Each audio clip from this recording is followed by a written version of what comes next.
Good morning, MDMC. It's Pastor Colin with your daily word.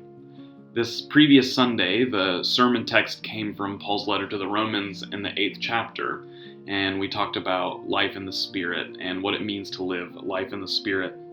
And I want to read the preceding verses, 14 through 17, the verses that come right before the passage that Jenny preached on, and they say this: "For those who are led by the Spirit of God are the children of God. The Spirit you received does not make you slaves, so that you live in fear again.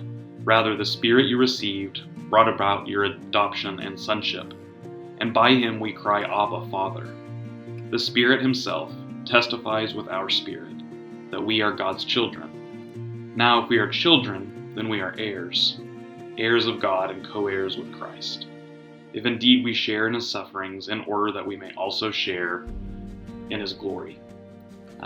This particular passage is of great comfort to me, especially in a time where we're asked, or at least have eyes on us, to see what we're achieving or accomplishing, what we're producing in the time we find ourselves in.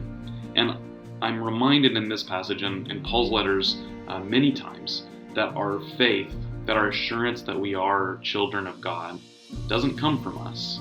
And that sounds backwards to many of us because we're kind of taught to have self-reliance.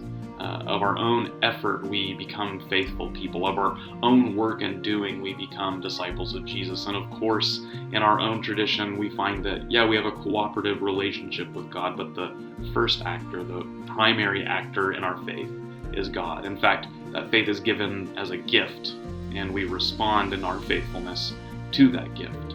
It is by God's Spirit that we say, Abba, Father. Not that we figure something out, that we've done the work to uncover this mystery, that it's on our own cleverness or ability to think about it and figure it out, and then we share the secret knowledge with somebody else. It's a gift that God comes to us by his Spirit and testifies with our spirit that we are indeed God's children.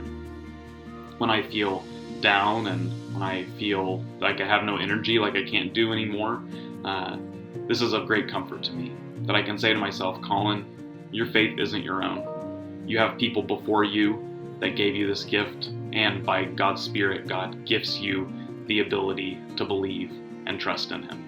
It doesn't come from me, and when I don't have any effort left, that's of great comfort, and I hope it is for you too. Amen.